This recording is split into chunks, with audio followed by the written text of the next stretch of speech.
Dubai Jose.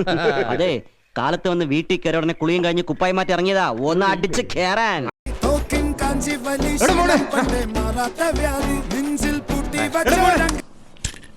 പുതിയ പുതിയ ഡയലോഗ്സും പുതിയ പുതിയ ട്രെൻഡ്സും എപ്പോഴും വന്നുകൊണ്ടിരിക്കും. അപ്പോൾ അതിനനുസരിച്ച് നമ്മുടെ ഓപ്ഷൻസും മാറണ്ടേ? പുറത്തുപോയി പഠിക്കുന്നത് എപ്പോഴും മാറിക്കൊണ്ടിരിക്കുന്ന ഒരു ട്രെൻഡാണ്. ഇമിഗ്രേഷൻ റൂൾസ് ചേഞ്ച് ആകുന്ന പോലെ കൺട്രി ഓപ്ഷൻസും ചേഞ്ച് ആയിക്കൊണ്ടിരിക്കും.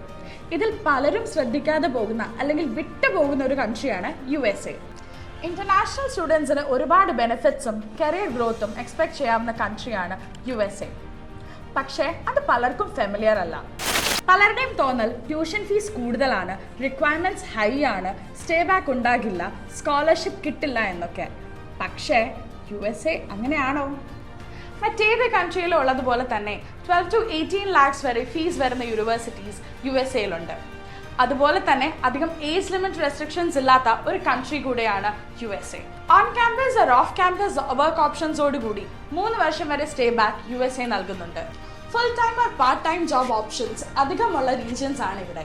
അതുപോലെ തന്നെ ഹൈ ആയിട്ടുള്ള എൻട്രി റിക്വയർമെൻറ്റ്സും ഇവിടെ ഇല്ല. അക്കാഡമിക് ക്യാപ്പ് ആക്സെപ്റ്റ് ചെയ്യുന്ന കൺട്രി കൂടിയായ US-ൽ നിങ്ങൾ ചെയ്യേണ്ടത് ഇത്രമാത്രം: find the appropriate STEM programme for you. +2-ൽ 60% ഡിഗ്രിക്ക് 50% ഉണ്ടെങ്കിൽ നിങ്ങൾക്ക് ബാച്ചിലേഴ്സ് അല്ലെങ്കിൽ മാസ്റ്റേഴ്സ് ഡിഗ്രിക്ക് അപ്ലൈ ചെയ്യാം. IELTS മാൻഡറ്ററി ആയ US-ൽ എൻട്രൻസ് എക്സാം അറ്റൻഡ് ചെയ്യാതെ തന്നെ അഡ്മിഷൻസ് എടുക്കാം. GRE GMAT മാൻഡറ്ററി അല്ലാത്ത ഒത്തിരി യൂണിവേഴ്സിറ്റീസ് US-ലുണ്ട്. അതുപോലെ തന്നെ പ്രൊഫൈൽ ബേസ് ചെയ്ത സ്റ്റുഡൻസിന് ഹൈ എമൗണ്ട് ഓഫ് സ്കോളർഷിപ്പും കിട്ടും. കരിയർ ഗ്രോത്തിനും ഹൈ ക്വാളിറ്റി എഡ്യൂക്കേഷനും ഈക്വൽ ഇമ്പോർട്ടൻസ് ഉണ്ട് US-ൽ. And that too you can study in the top rank universities. അപ്പോൾ USA എന്തുകൊണ്ടും നമുക്ക് പറ്റിയ കൺട്രി അല്ലേ? അപ്പോൾ എങ്ങനെയാ? ഹയർ എഡ്യൂക്കേഷന് ട്രെൻഡിങ് ആയ ഡെസ്റ്റിനേഷൻ കിട്ടിയല്ലോ. ഇനി പ്രോസസ്സ് അറിയില്ല എന്നൊന്നും ഓർത്ത് ടെൻഷൻ അടിക്കേണ്ട. ഈ കാണുന്ന നമ്പറിലേക്ക് ഇപ്പം തന്നെ വിളിച്ചോളൂ.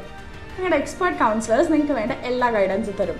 So don't wait any further, let's make this happen.